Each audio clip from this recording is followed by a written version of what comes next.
Everybody, welcome back to Tavern Talks. Tonight we have a new guest and a new puzzle to be solved, apparently, because this seems to be my gig here. New projects every single week, and tonight is no different. Let me make sure that we got music going on in the background for a little bit, just some little ambience. But tonight we had the luxury to reach out to Splatterink Games and their new project, and the name of it is going to kill me on it. The Time Traveler's Guide to Dinosaur Hunting.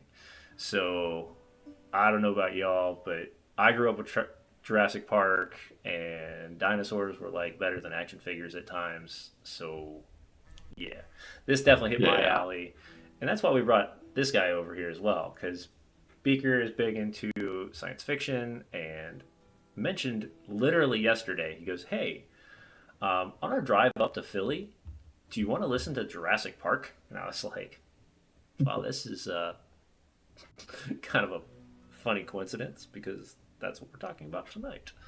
Um, but yeah, before we go start into this whole project, of course, you can check us out over on Discord and all of our social medias at Tabletop Misfits. You can also check out all of our cool sponsors like Monument Studios, who gives us all of our awesome music, Canadian Dice, where you get a discount on your next dice set, and of course, Dungeon Grandmaster, who is our merchandiser for the year, who now you can get not only Tabletop Misfits merchandise, but also Beaker builds. So, this is the fun part. Daryl, kind of give us a heads up on what you do at Splatterink Games, as well as this new Kickstarter that you've kicked off. That looks like a terrifying adventure. Terrifying indeed. Remind me to come back to that part. So Definitely. yeah, I am Daryl T. Jones. I am also known as Splattered Ink. I actually took on that moniker when I was in high school doing art, and I went through my Jackson Pollock phase. Um, Ha. but I have been a gamer and fan of games since I was a kid. I've got some of the original, AD&D books. I've got, original Deadlands and lots of cool old school stuff, which is where I grew up. And I even have some of the original like first edition Magic cards. So none of them worth any money. Those I had to sell because I wanted to support my habit of being a gamer. But uh, I was fortunate enough to be able to work behind the scenes in games really since about 2004. Oh, wow. Yeah, so a friend of mine runs a little convention focused role-playing game called True Dungeon, if you've ever heard of that. Oh, yeah. Yeah, I'm so wide aware of True Dungeon. yeah. So I used to do all of their logo design and their designs for marketing and ads and things like that. Um, and he also had a connection with Dwarven Forge and some of their what they called their limited edition that were still resin. I designed some of those. So Oh, um, like the uh, also the names are slipping my mind, but they had a few different styles where one of them looked like stucco wattle and daub buildings.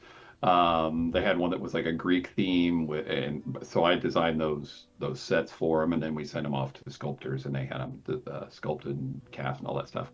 So you can still find those on eBay and whatnot. So nice. it was neat to get to work in the industry. So then in 2018, I tried to publish my own, went out as a publisher, and it was okay.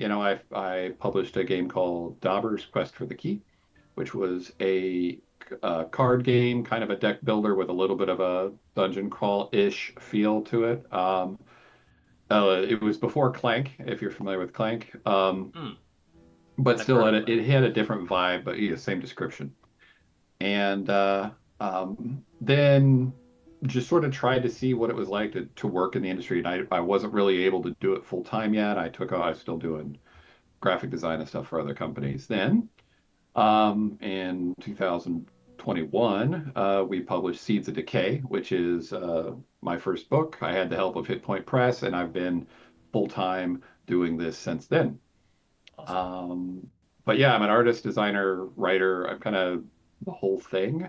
But for A Time Traveler's Guide to Dinosaur Hunting, I am primarily the publisher. So I'm doing more of the art direction and vision casting. And it's a lot of fun because I found some amazingly talented people that I'm getting to work with. And uh, as rewarding as it is to be an artist, it's also super rewarding to see other people do their art. So Mm. it's a lot of fun. Yeah, I think for me that was one of the most rewarding things of being a writer with small publishers is to watch the artwork come to life of stuff you've written, and I was like, oh, this is different. Like I'm not used to this at all. So I can't imagine doing the back end of that and watching the whole book just kind of slowly come together as your vision is being portrayed by all these amazing artists and writers. So Yeah, for sure. so one thing I do like to do, and then I'm gonna let Beaker ask some questions if he has any at the moment, but is I like to ask three questions to all of my guests. The first one Mhm. is when did you decide to get into tabletop role playing? When did why? Like what caught your interest? And then finally, when did you, or if you don't, which I'm guessing in your case you probably do, when you picked up the mantle of a game master and why? Those are the three questions that I like to know from my guests to understand kind of where they're coming from. Sure. So, what was the first one? That's probably why I Well, only my give brain one went at to a the Game time Master one. normally. Yeah, well, So I went to the Game Master one, and then I lost the first two. yeah, so the first Uh, one is how did you get involved with tabletop and like when? yeah, yeah, cool. So, Win is the early '90s, late '80s. D&D was the first experience, which was really cool. I think it's a cool story because it's nonsensical. Um, I was hanging out with friends. We were kids. I went over to my buddy's. We just called it his shop. It was actually his parents' shop, but we just played in the back room like every day after school. And he pulls out this book, and it's AD&D, and we all play D&D sort of. I was a player at that time. I hadn't GM'd anything. And I had absolutely no idea what the rules were because this was my first time sitting down at the table, and I was probably more focused on the Doritos and Mountain Dew. Um, but right after that, we had to, I don't know, they were closing the shop or something like that. I don't remember what it was. It might have been one of those holiday weekends or something. So they were leaving early and we were all going back to our separate place. But one of the friends came back to my house. So then we played D&D again. I was the game master. Like I said, I had no idea what the rules were. I had no idea how to play by any set of standards at all. All I knew is you roll the dice and you got to play a hero and fight monsters. So we just completely made it up. Um, but in my mind, we were playing D&D. And we played it since then. Eventually, I did learn some rules and figured out that there's actually a method to the madness. But also I've been the GM since then, so that was sort of when that became a thing. I just always was naturally more inclined to be the GM than a player, though I do play every now and then, and I get to have fun doing that. But I like GMing a lot. Yeah. Well, it sounds like you've got the knack for it because bringing to life games like this definitely would require a GM's kind of mentality. Uh, Players might have a little bit of hard time understanding the nuances and the backgrounds of what it would take to build an adventure. So, uh, so and then you've been doing this ever since. Now, here's an interesting question I think would be neat to know is has any of the creatures that you created back then ever entered into one of your books now? Well, I mean, Jeff Grubb, we were talking about before we were live. So, yeah, Jeff Grubb is one of our writers, and he has been writing for D&D since its inception. He Right. created Spelljammer. He worked on Dragonlance. He's done a lot of amazing things in the industry, and now he is writing for A Time Traveler's Guide to Dinosaur Hunting. If you've seen the promo art where there is a character that looks like a mind flayer, but it's not because that's a copyrighted name. It's a brain gorger in our world. Um, but that he's a this brain gorger and it's got squid face velociraptors. He is writing that adventure. It's called Valley of the Gorgers, and it is crazy. It's it's as far as I remember from the all the summaries I've gotten from my writers, it is the only adventure where time travel is happening twice. That's because the brain gorgers came to the timeline before the adventurers did and changed it once at that point, which is what led to the mutation of the dinosaurs that where they all have tentacles and stuff like that. And now the time travelers or the adventurers show up, and they're not only trying to fix the timeline from the overarching storyline, but they're also trying to fix it from what the brain gorgers caused. So it's a pretty cool adventure, really. From somebody who created Spelljammer, I can. It's about one of the only few people I can think of even coming up with an idea like this. Right. Yeah. Yeah, No, We don't it's time I looked at brilliant. the travel Kickstarter. once. We time travel twice. Like, Yeah. Yeah, looking Yeah, at you the not only do you Kickstarter, have to just looking at fix the what artwork you've messed up alone. time traveling, you have to fix what they did too. So, yeah. what are you saying, Beaker? Saying just the artwork alone for that particular brain gorger and the raptors, that's what really drew me into this. Like you're telling me not only are there okay brain gorgers, but you've got velociraptors that do the same thing. I'm in. Yeah, Man. I'm in.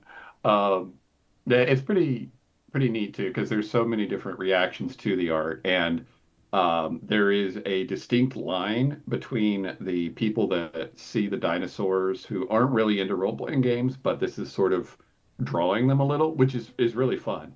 But then there's the people just on the other side, they're already committed.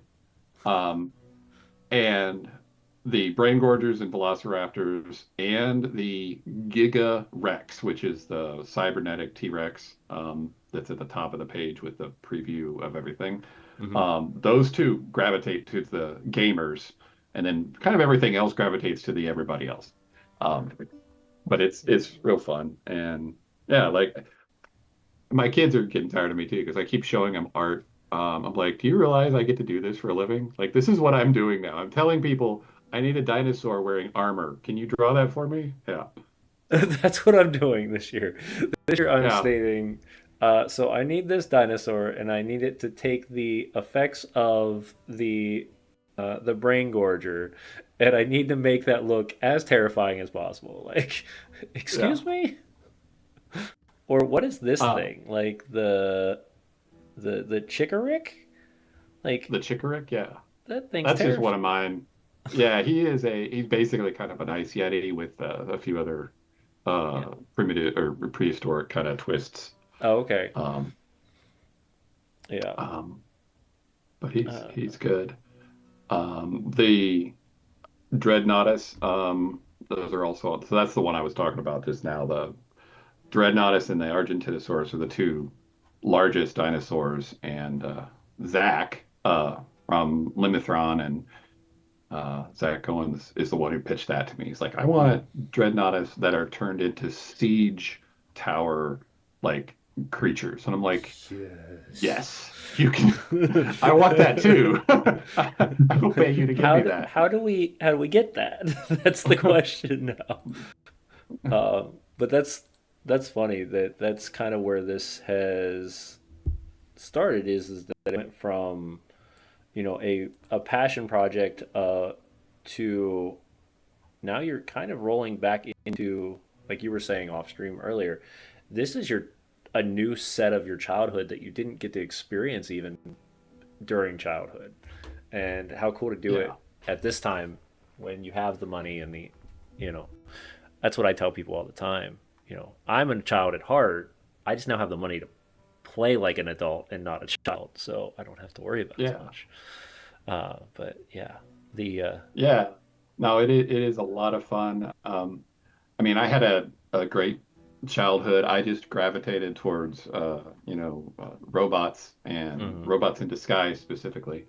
Um, and so I didn't quite have the same dinosaur love that a lot of kids get. And I'm just having it now. I mean, I'm just learning all these weird little details, and and fun things and relearning some things. Because just like Pluto is no longer a planet, there's a bunch of dinosaurs that are no longer dinosaurs, at least from when I learned about them. Like Oh, uh, the Dimetrodon. Like I thought that was a dinosaur, but apparently it's a some other thing. I can't remember what they called it now, but I'm learning all that. And we do have a paleontologist consulting, and he's wow.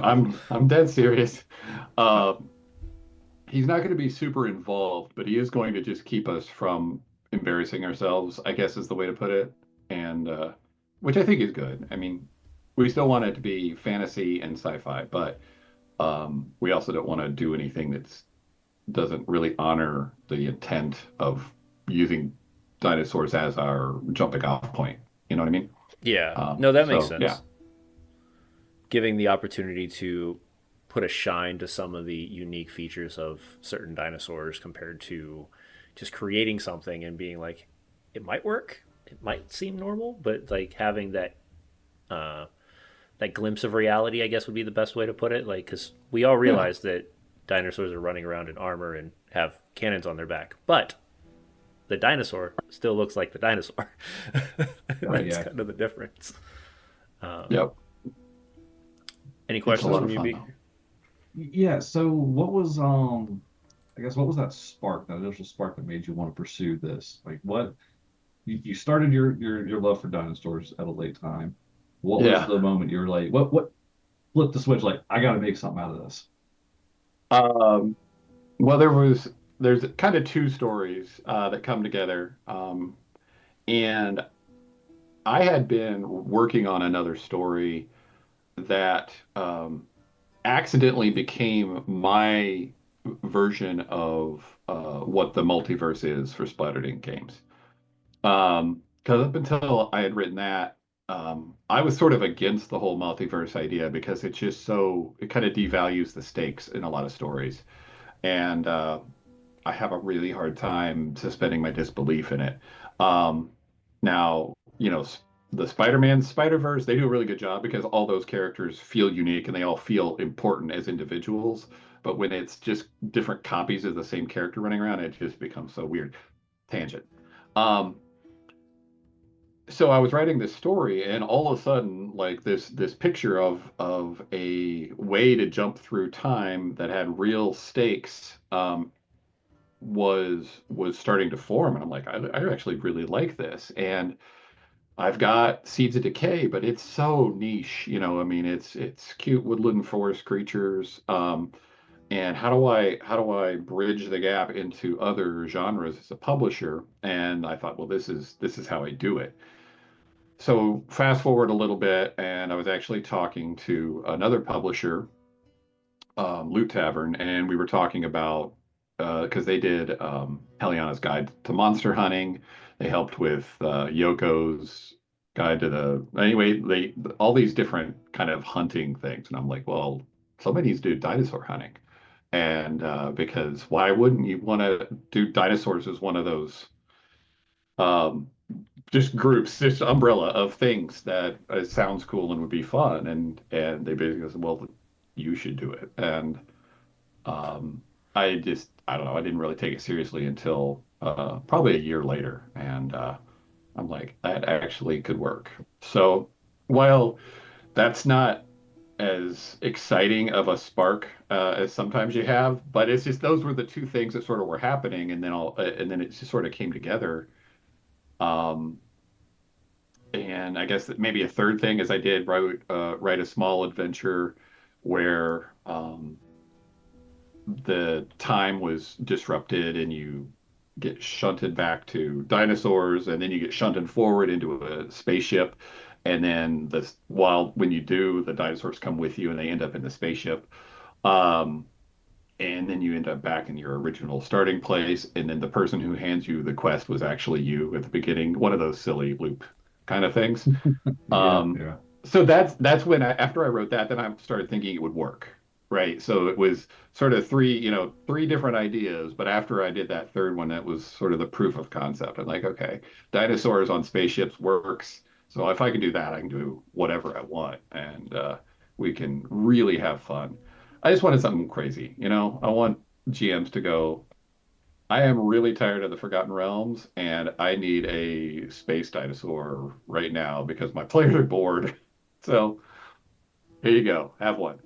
Yeah, Absolutely. no. Yeah, that, and from what I've seen, what you got, I absolutely love it. Um, Thank you. now, did your, I don't know how to really ask this because, I played Turok, way back in the day, and this immediately gives me Turok vibes because that's what it was. Yeah. You're Yeah. you're fighting dinosaurs, and I love that aspect of it. Now, not only is it a digital medium, now I can have this at home. I can actually be and create my own version of this. Yeah. Yeah. I mean, I think the part of it is to give GMs the freedom to handle it however they want. I do think the Turok and the Ark video games are going to have a huge influence on how they run adventures. I actually read Turok. I still have the comic books before the video game, so this is a little older. Um, but it's good stuff, and we do have a couple adventures that have a little bit more. I don't know if subtlety's the right word, but most of it is really just kind of balls to the wall survival, big monsters, deal with it, right? And that's fun. That's good.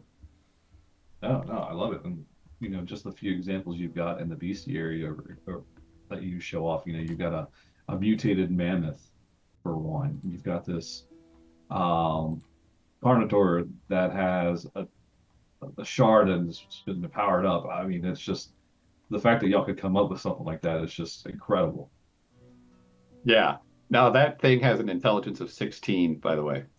Um, the so is it Rayosaurus, Rahusaurus? yeah. It's got this Um, like gem in the middle of its forehead, and it looks like Yeah. yeah, the Rhesosaurus is what I use how I usually pronounce it. Okay. Even though it's I guess it's Rhesosaurus. Anyway, yeah. Um, You he tell me. is fictitious, but he is inspired by Carnotaur actually. So yeah, you're right on with that. Um, but yeah, no, he's a bad dude. Very bad. So, what kind of adventures have y'all come up with for the Kickstarter already?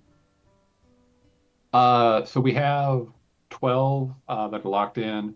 One, we have a stretch goal for a 13th one right now. It just hasn't been, we haven't set the, haven't revealed the dollar amount needed yet, but it has been. It's the bottom one.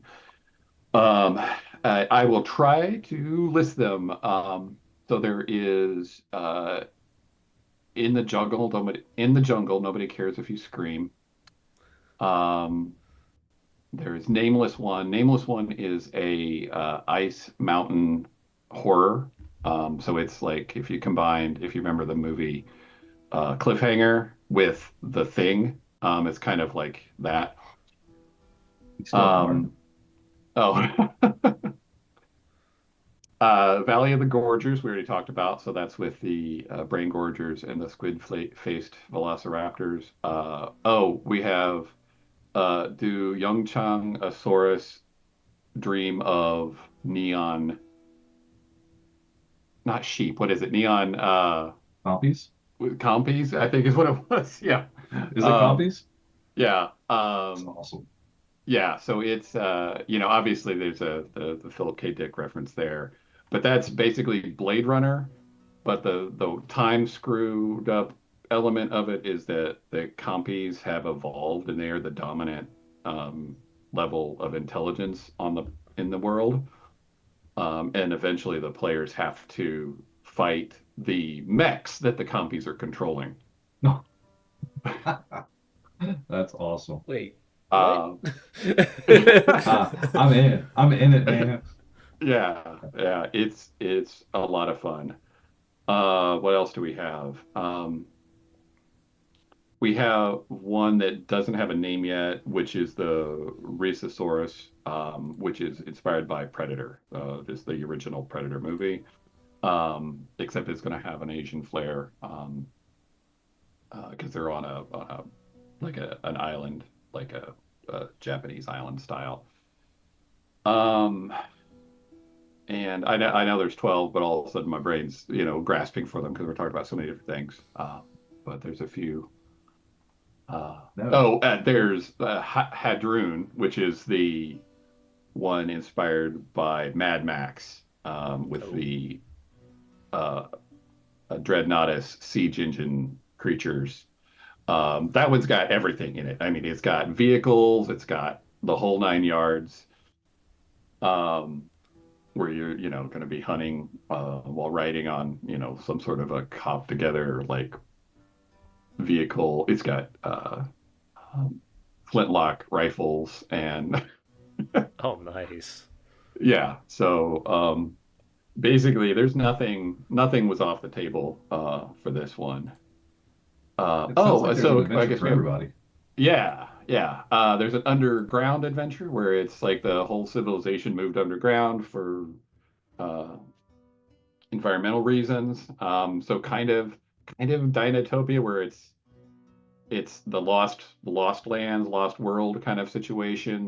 But it's underground. We've got one where there's two warring factions of dinosaur people, dinosaur uh, inspired humanoids, dinosauroids. I don't know what you'd call that, sauroids. Um, but one of them is avian, and they live on floating island cities, and then the other one is on the ground, and they're uh, mostly like the Stegosaurus and other of those sort of herbivore-looking dinosaurs. And so anyway, they're warring, and the players land in the middle of that. Um, so I don't know. There's no limits. I was gonna say it It's, doesn't sound like there's any limits, like at all. Yeah. yeah, I hadn't heard one description of an adventure that I wouldn't like or thoroughly enjoy. good. Yeah, I That's definitely. awesome. This might be a. This might have to be a. I think for me, especially for us playing it in, since we do streams a lot, is this would be a very cinematic, exciting adventure to run on a stream for other people to listen to because I think it's just it's very impacted with things that people already have grasp of and that they can kind of get a hold of really quickly and then understand what's happening. But at the same time, so much chaos going on that hopefully it's exciting for not only the players that are playing, but the people that are watching. So, Yeah. yeah, I'm definitely interested in this and watching it go forward, even to the opportunity, like I said, to run one live, which would be awesome. So, That's cool. you know, Sign me up. reaching out to Nice. like our guest last week who does I would say miniatures, but the first miniature he printed was 3.5 feet tall. So I was like, they're miniatures to Right. a They're bigatures. yeah, bigatures. There we go. That sounds. We'll figure it out. Anyway, um, we're past our halfway mark, and this is where we give the opportunity for our guests, for the audiences there in the chat room. If you have any questions for Splatterink Games about the Kickstarter, about what's happening over in their world, any questions you have for us, make sure you put those up in the chat room, and that way we can answer those as we're still talking. Uh, and I'm going to kind of pull up on my end the Kickstarter itself, so we can kind of get some questions going, moving just in that direction. And this Kickstarter closes out when we have February 13th. February 13th. Awesome. Yeah, so 29 more days to go still. And Yeah. they funded in 5 minutes, which for people that know Kickstarters, if they fund extremely quickly, then it moves their algorithm up and that fun stuff like that. But yeah, uh, before we start going into like the nitty gritty on this, but are you? Is this was this an excitement that you were not expecting to see this kind of growth, or were you expecting this kind of for this one? Um, I think I will say I was kind of expecting it. So I have run in the last 2 years, I've run 12 different Kickstarters, Oh wow. mostly as a consultant and a designer. Um, And there is kind of an interesting misconception with Kickstarter because as a consumer, what you experience is the Kickstarter's just that period of time that it's live, and you discover it however you discover it. But that discovery is also a very small, isolated moment. But the amount of work that actually goes into that is not a small, isolated moment for the other people. Um, so the amount of Kickstarters that sort of unexpectedly go viral is really small. Most of the ones that do really well, they do really well because the creator worked to make sure it does. Oh, Um, absolutely. Now, was I still, on the verge of puking because I was so nervous when I launched it? Yes. I don't know a single Um, Kickstarter creator who has done that who was on that verge. yeah. So, So it's Be a problem if still, you didn't feel that way. yeah, yeah. I guess it's like, I don't know if it's, I don't know why this popped in my head, but kind of like sports, right? I mean, you may be a professional athlete, you play games, every however many days and all year long or whatever, but you still have to get up for it. You have to have enough passion and commitment to treat every game like it is the last game. So right. that's sort of what Kickstarter's like, especially if you're a serial Kickstarter creator like me. So Awesome. I was curious on that end because yeah. I've only worked with two or three other creators who I was able to kind of go into the background of and understand the Kickstarter process a little bit more. And yeah, it's a monster in its own. Just the amount of work, the amount of things that have to be required for Kickstarter, those types of things, and even just how things are stated or written. Sometimes they had. I know one of the guys that I was working with that had talked about it was stating, he said, I had to rewrite something three different times because Kickstarter kept saying they wanted it differently and whatnot. So things like that. Yeah. But so what do we get at the I'm not going to say the support level because that is everybody has the support level. But when you first actually are getting, what are you getting at the beginning level of this Kickstarter? Um, so the two book level, is that It what you're looks like the asking? two book level. Yeah. Yeah. Um, because I wanted to really push the envelope of the number of dinosaurs you could get and just focus a bit on just a bestiary of dinosaurs and not just adventures. We decided to expand it to two books and do one book that was just dinosaurs and other monsters. Um, so you get one book is your adventure and player's guide. It's going to have everything in it that the players need with the two new classes, the new um, spells, and how to train dinosaurs and ride dinosaurs and weapons and all that kind of stuff. And then it will have the adventures. So there will be a point where it goes, this is the spoiler-free zone, and this is where the spoilers begin. And then the best area is just that. It's just uh, 300 dinosaurs and near dinosaurs and space dinosaurs and undead dinosaurs and mutant dinosaurs and cyborg dinosaurs. Yeah. Yeah. So I you're think telling me I could go back into the past and tame one of these brain gorging velociraptors and also ride into battle with a T-Rex. Can is a loosely defined word there. It's So the possible. taming rules are actually pretty rough, but we did it that way on purpose. Like we don't want you to just like I've always cringed when I've had players, having been a GM for the last 30 years, um, who, they get attacked by an owlbear or whatever, and they're like, "Well, I use animal handling and to calm it down." And I'm like, "Yeah, but it's trying to eat you. Like I don't understand what your logic is there, right? I don't. But I have a really high score in animal handling. I'm like, okay, you can roll for it. All right, it still eats you. Um, so keeping that in mind, and actually the guy who wrote that section has experience breaking horses.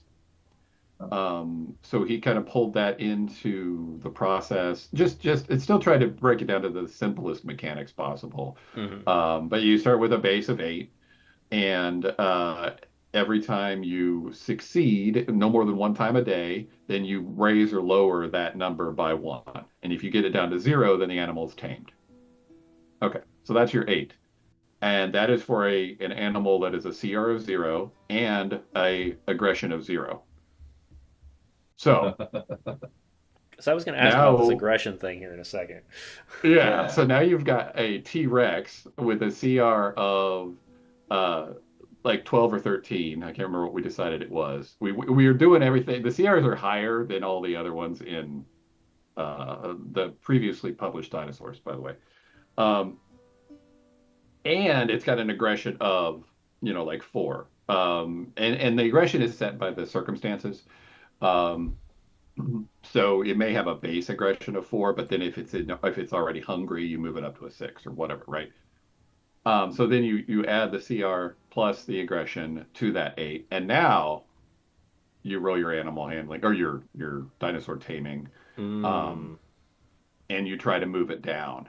And every failure moves it up by 1. Every success moves it down. So um, there's just certain animals that it just or dinosaurs, um, you just wouldn't try because you're going to get eaten. yeah. So That's you've got like the good example of something that would actually be like possible, I guess, would be like the Strichosaurus. It's like Yeah, it's got an aggression of 2, it's a CR rating of 3. right. So you're rolling against a 13 to start. Right. And so with a little bit of good rolls and a little bit of patience, in a month or less, you might have it tamed. But So, and for you that have to entire maintain it month, too. you have to be able to maintain this thing as it's trying to, gore you to Door you. death. Yeah. Yeah. So, man. um, I don't know. It's fun because it's just a silly mechanic. And so many times people are going to be, they're going to be worried about whatever their quest is taking them down. But it's in there, it's available. And if you are running a campaign that has downtime, then you're going to be introducing a whole new world of weirdness to your campaign. So, I ran a evil campaign for a bunch of aerospace engineers out of California for 2 years mhm. straight in Wow, Cholt.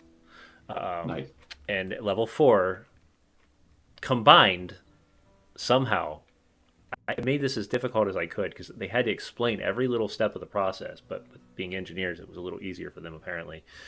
They tamed the T Rex that was running through Yeah, Cholt, and then ran around on it with and killed a Triceratops, skinned it, placed it on its back, and then used it as a mount to or a mounting place where they could throw fireballs off of. And this is what my campaign turned into for like 3.5 or 4 months yeah, before a Naga decided that that was enough and turned it to stone. And they were nice. very upset with me at that point. I would be too. I have to admit, I would be too. But I mean, and that's Buzzkill over great. Like there. that's one of the things that's so great about role-playing games is the mechanics are there to create the feel and the flavor of the game, and we want you to be able to tame, but we want it to be really hard. Right. But if it works in a different, even still in D&D, but different setting and done a different way, and they had a lot of fun, yes, it's great. Have Yeah. fun. Be Yeah. It be was it was nuts, crazy, right? but it was a lot of fun. And you're Yeah, right. And that was the first thing I saw when I like first thing I thought of when I saw this campaign. I was like, I did a dinosaur campaign already, and it was terrifying, but a blast. Now, what yeah, can I add to this campaign to make it even crazier? So, yeah. A CR or an intelligence of 16, Tyrannosaurus Rex yeah, character that's or Carnotaur. Yeah, terrifying. yeah, That it's is, great. yeah. Anyway, that's nightmares. Uh, but yeah, I I'm telling you, I think this is going to be a lot of fun for people that have that passion for dinosaurs and and it looks like you have opportunities for not only PDFs, but you have the built-ins already for a lot of the virtual tabletops, which makes life 100 times easier for a lot of us. So those big deals in my opinion. That I don't think every I think it's becoming a standard, but at the same time, I don't think it's yet a standard for all Kickstarters. So that is a good point for Yeah. what I'm seeing. Yeah. I mean, as a creator, it's a little challenging because um, every virtual tabletop is different and there's not a one size fits all solution. So you have to hire somebody to do all of them, or each of them. I should word it that way. Right. But I know it's worth it. I know that it's part of running a business, and I love that virtual tabletops have evolved to what they are because it really helps to grow the game. You know, it helps to grow the hobby. So, hmm I completely agree. Um, have you used all of them, or is there any cool features that you're bringing to this on a virtual side that maybe people are not expecting? um, I think, I mean, the taming rules will be built in. Our crafting system will be built in, but they're not rocket science, you know. But it is a unique system that where you have to collect certain things to build other certain things. Oh, and probably the classes are going to be the most interesting. Um, the cyborg is, of course, um, going to be completely unusual compared to a lot of existing classes in D&D. A lot of the way they work is going to be based on kind of building new things, and then those are going to result in different types of actions. Um, so as opposed to roll high, hit hard, um, it's going to have a little bit almost like a melee fighting character, but they're choosing their attack the same way a caster chooses their spell. Does that make sense? Oh, So it's got a lot of unique abilities that you're going to have to maintain, but because there has to be some balance, like counterbalance to just being right. able to do 15 different attacks. But um, yeah, so that's going to be a lot of fun. And then the Shard Mystic is a psionics based class, which is really fun. You get psionic points each level. Works a little bit like a monk, but with mind powers. Oh, not that's terrifying. Um, Yeah, and then it looks like you have a dinosaur taming class as well. yeah, So that's the that'll beast be kin. Yeah, so it's kind of a zoologist slash, you know, yeah. So they're going to be have advantage, and I mean not just literally advantage where you roll two dice, but they'll have advantages on the various taming attempts and stuff like that. So and then if for anybody that's actually looking at the Kickstarter, like you're starting to see what we were talking about earlier of uh, the dinosaur lineages. So you've got the somebody else be uh, Chuck. You'd be a lot easier to figure this animal out than I would. But if you go down past the time to hunt, there's the T Rex looking version that's standing there with two oh, the on two Daraki. legs. Yeah, that one. Yeah, yeah. The Daraki, he is actually a from the Ceratosaur, which is still in the Tyrannid family. Um, and then we've got the Hadrosaur, which is another family, but the specific one all of a sudden slips my mind. But that is actually No, one of our subclasses, which is the Untamed Sorcerer. Um, Oh, so yeah, and that's super fun. Just basically imagine that you get a pick from different elements, and then that element gives you bonuses to all of your spell work when you're within it. Um, so, like if you pick fire, for example, you don't get a bonus because you cast fireball. You get a bonus if you're in a place where fire naturally occurs. So it's like it's tied to Ah, the location. Um, but so if if you're in a forge and you cast fireball and you're a untamed fire sorcerer, then you will do lots of damage. ooh, nice. Awesome. So Yeah. hint on that is Anyway, location, location, location. right. Yeah. Yeah. I mean, it's got its drawbacks, kind of like favored terrain for um, rangers, right? If you're Right. not in your favored terrain, it sucks for you. But um, I have never been since I've been a writer in this space, I've never been worried about min-maxing, right? I know I Mm, did once when I was a kid and all that stuff. That was like, it was fun. But now it's more about the character I want to be able to play or for want to allow people to play and mm, to embrace that. I know this sounds cheesy, but their story, absolutely. I mean, that's yeah, why we play so this. yeah. Um, we build this as a collaborative story. This isn't a collaborative board game that there's a winner and a loser all the time. So for me, that makes perfect sense. Um, and I think, oh, I was going to ask though, is this modeled for the 2014 edition or is this the 2024 edition for specs? Yeah, we are going to write it for 2014 with 2024 sidebars. Ah, got it. Nice. So we don't want to interfere with new players as they come in because when they come in, they're going to come in with the new rules, right? Right.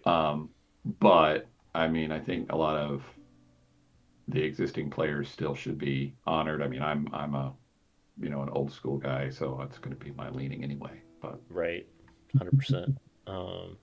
And then on top of it, you do have, for those people that want the special stuff, you have it looks like deluxe editions, acrylic tokens, um, Special dice. special dice, battle cards. That's amazing.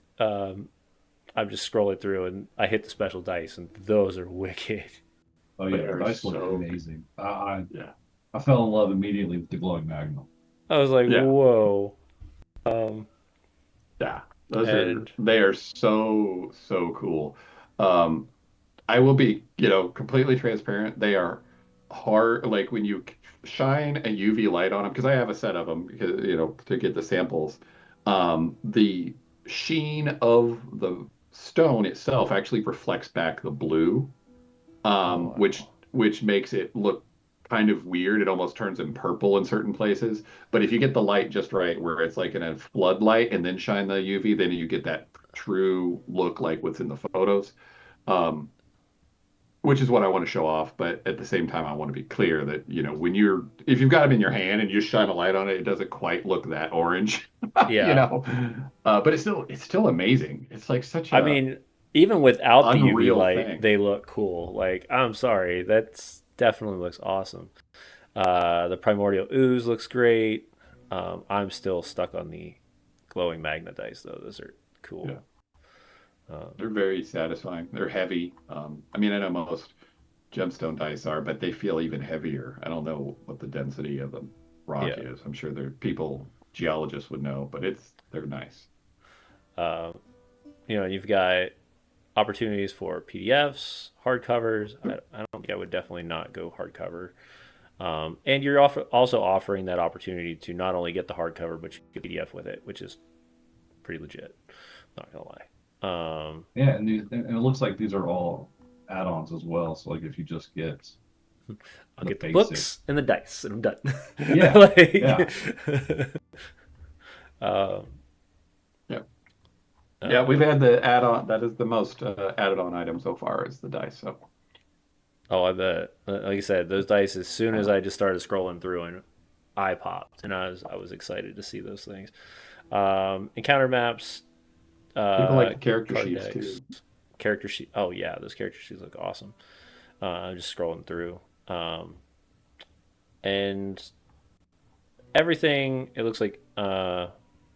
Now I don't know for the add-ons, but if you buy the Hunter's Horde, does that go with everything, even on all the add-ons, or no? that isn't everything. Okay. There, There's another one. yeah. So here's your exclusive for listeners of Tabletop Misfits only. We will Awesome. release an all-in pack at the end of the Kickstarter. And we have not released it yet because we haven't revealed everything that will be in it. So that Ah, would spoil the surprise. But it will be that. Now, the Hunter's Horde, I think, has almost everything that's shown, um, yes, I believe but so. not quite Got pretty close to everything. everything. Yeah. Yeah, and So, I like uh, the slip covers, the art prints, like the art prints alone. I mean, plaster those across my home. Yeah, Um, but frame those yeah, babies up. what's that? Yeah, that frame them up. Oh yeah, frame multiple. yeah. But yeah, no, Yeah, this we've had a bunch of people looks add that awesome. too. Because not everybody wants the tokens. And that's really the big difference between the Game Ready and the Hunter's Horde is the tokens. Mm, Um, and the dice. Uh, but yeah, our tokens are really exceptional. I should have grabbed some to show off, but um, we do these are top down acrylic tokens. We're the only ones that do top down. Um, at least so far. I'm sure there'll be some coming, but we did the entire fifth edition SRD as top down tokens in our last project. oh That's nice. actually in fulfillment right now, and it's just really cool because when you look at a map and you're looking top down, you do get a little more, I'm going to say, tactical accuracy versus the Right. ones that stand up. And then you're like looking at them to see the art, but then you got to look at them to see the map, right? So there's this, it's not quite as immersive in my opinion. But yeah, and also, I have high standards for art, so they look really good.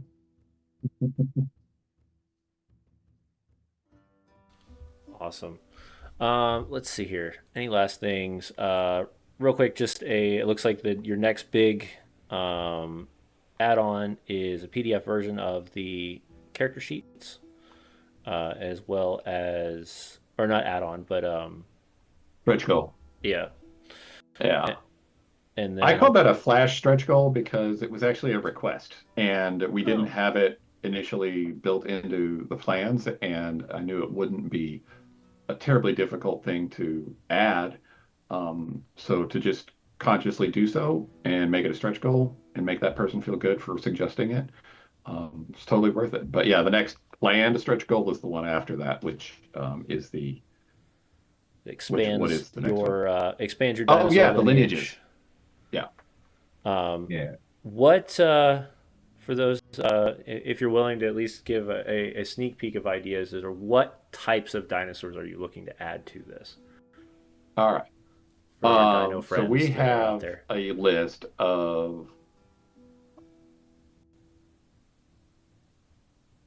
15 lineages that we were trying to brainstorm how to make those into playable races.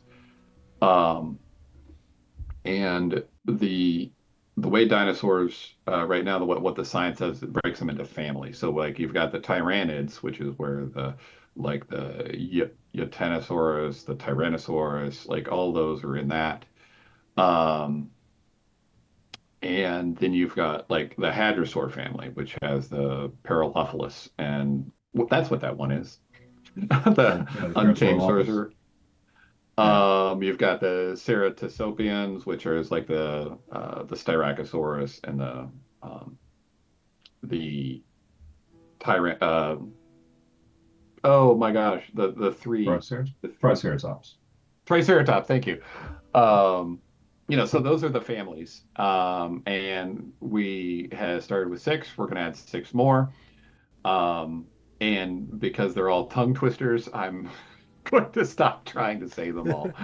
Um, I'm here for you, Daryl. I'm and here for you. yeah, the Ankylosaur Yep. family, the Pachycephalosaur family, the Avalae family, uh, what is that? The Char Dontosaur. Okay. Oh, it's a Yeah. pterodon. Yeah. Anyway, so those are that's your sneak peek because it's not the official Right. list. I didn't quite give it to you, but that's how we're doing it. That's awesome. And it is so exciting because as a player, again, this is me geeking out about dinosaurs, but you know, I know that I've had so many people come into our Discord and back it and make comments, and they say my favorite dinosaur is X, and then the next person will say my favorite dinosaur is X, and they both are saying dinosaurs that are like a Styracosaurus versus a um um oh, now that name's the one with the spikes that are the flat plates that stick up on the back. Stegosaurus. Stegosaurus. Yeah, Styracosaurus versus Stegosaurus.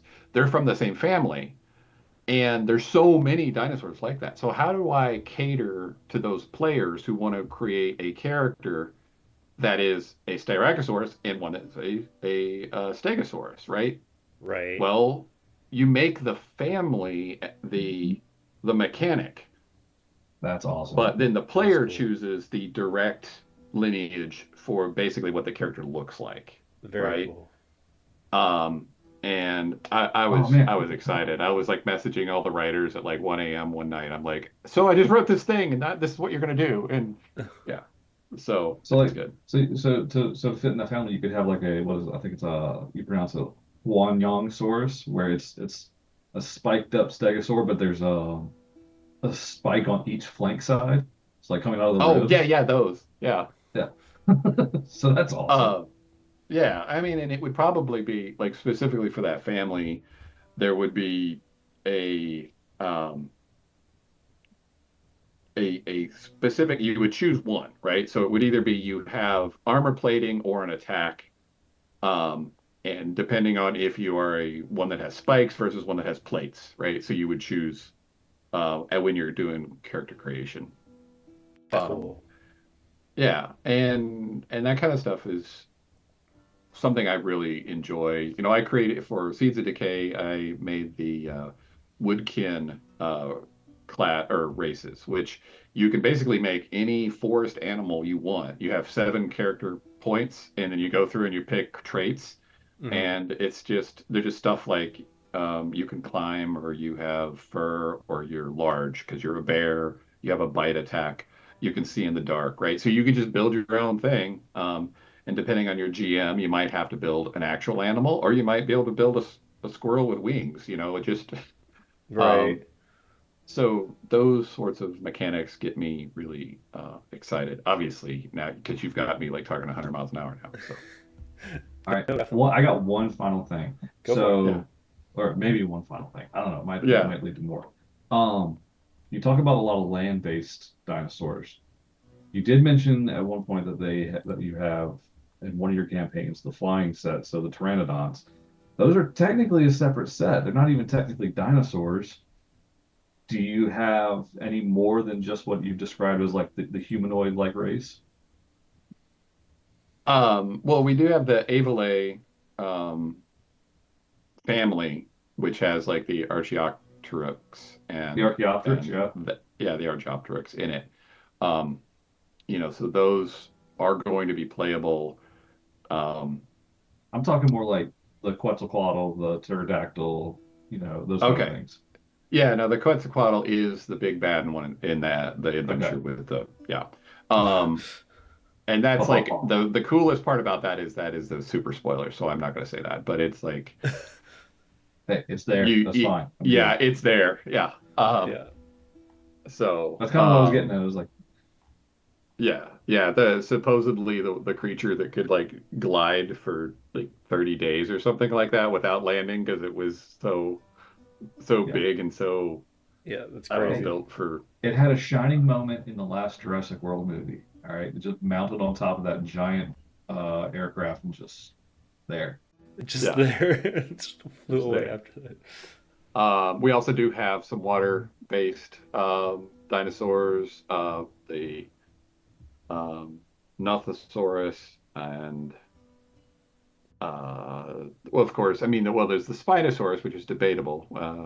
That's You know that's that like a whole thing, but suchomimus with a fin with a huge fin. So Yeah, well, I mean, it's funny, you can find articles about the Spinosaurus, which are referencing other articles about the Spinosaurus. And if you start reading them together, they're arguing. They're literally Oh, for arguing. sure. Yeah, like Oh, I don't it's doubt it just at all. That is the most scientific arguing, but it's funny. that is a very debatable dinosaur on its own. That's a whole other conversation.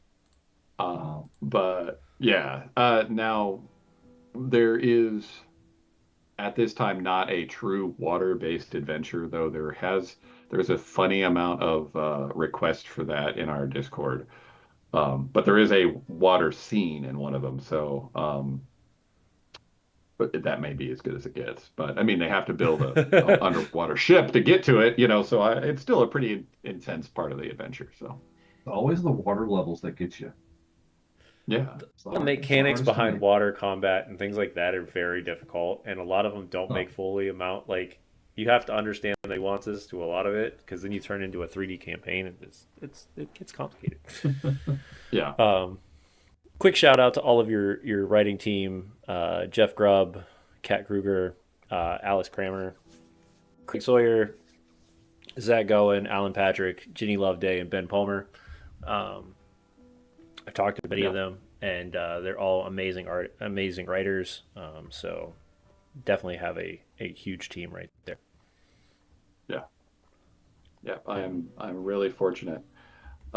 Jeff Grubb, definitely, I was a fan of him before he ever did any work for me.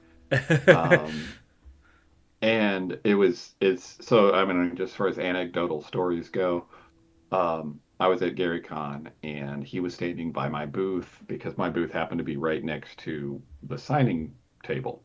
So he was standing there because he was going to go talk to somebody that he knew from back in the day. I think it was one of the artists. I'm trying to remember who it was, but it's a couple years ago. And so I just started talking to him, and I didn't know who he was because I had no visual, database for who he was. I just knew his name out of books. And so he introduces himself, and it still doesn't click. But then his wife is standing there, and she gives me basically his vita of accomplishments. And I'm like, "Oh, you're that Crumb." So I'm then trying to not fanboy, but what I did was I gave him a copy of a one shot I wrote called "The Plaguewood Spider," and then the next year, I saw him again at, I don't know if it was Gary Con or maybe it was at Gamehole Con. I saw him later and he came up and he told me he really liked it. And that made my day. Um, and that then became my in. So, then I was like, so I'm the one who wrote The Plague with Spider and I'm doing a new project. Will you join it? And, obviously he said yes. So, Obviously, yeah, well, that's awesome. really cool. The Yeah. whole crew is. I mean, you've got packed with amazing writers. Um, you've done some amazing things yourself. It looks like I don't see any recognition for your artists, so can't shout them out. But Yeah, I do have a section to write for my artists. I have not put it on there yet, and that is a complete failure on my part. So I apologize.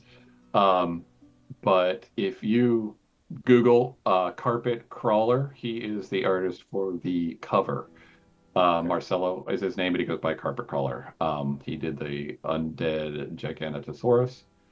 And then Ryan Bintner is the other artist who did the other cover, the Therizinosaurus. there's Um, and he is really cool. He also did the Rhesosaurus and the Winterthak, which is the two-headed Yeti, if you saw him with the blue crystals. So I've been doing a lot with Ryan. And then Alex is she just goes by Alex. She did the Allosaurus behind me. Um, and so those are my main three. I do have a few others, but they're the ones who are going to be doing most of the work. awesome. Well, I wanted to at least make sure that we shouted out to your team, because Yeah, these things don't produce themselves by one person usually. They're big yeah, projects, and they take a lot of time, energy, and sweat, and tears, and all that fun stuff. So I really, really think that your project's going to go incredibly good. I'm excited to see where it goes, see what new stretch goals you have available. Hopefully, we get more dinosaurs to throw at our players, and then some. Um, Thank you for popping in here and sharing with your love of this community and this project you're working on. And yeah, anything you have left to Thank you. say, Chuck? No, no, I appreciate you coming on. This is great. I'm gonna definitely keep an eye on this. Yeah, thank Yeah. you. Thank He you. says Yeah, he thank says you so keep an much eye for on having it, me. and he's gonna poke me the entire time we're traveling to page two, being like, you know, you want to buy it, right? Because then he'll play it anyways if I buy it. So it's kind of how this works. Um, but yeah, Daryl, anything last what words you'd like to say, and we'll close out. Yeah, like I was saying, thank you for having me. I know it was kind of last minute, but it's fun to get to talk about this, get to know a new show. I'm sorry, I didn't know you before, but I'll definitely be checking it out. Um, I also need to, thank my assistant and right-hand man, Devin. You'll see his name in the comments, particularly on the Kickstarter, because he's handling a lot of customer support. And then also my wife, Kelly. She's the one who has to listen to me talk about dinosaurs as a 30, or what am I saying, as a 47-year-old. And she has kind of gotten to enjoy it vicariously, I suppose. But I am an extremely blessed and fortunate person to get to do what I love. And I even so much so was forced to take it face to face today when I saw on social media somebody said, if you had done what you said you were going to do as a kid, what would it be? And my answer is I'm doing it. So thank you, universe. So that's That's it. That's awesome. awesome.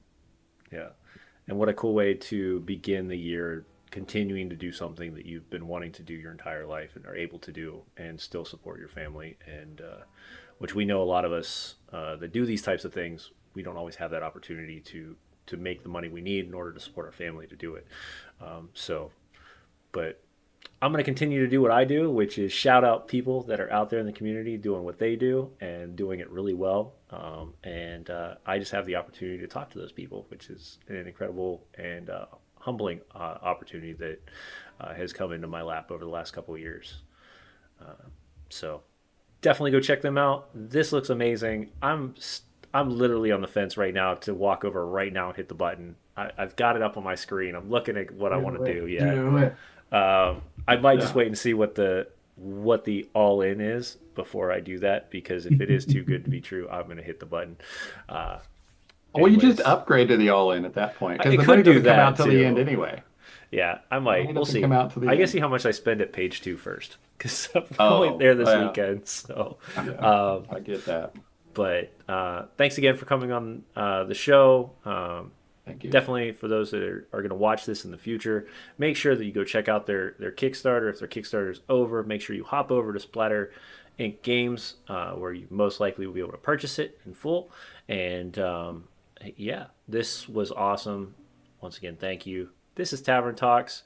If you see us next or this weekend, we'll be out at page two, both of us. We're going to be doing promotions for the entire thing, talking, getting interviews, that kind of fun stuff.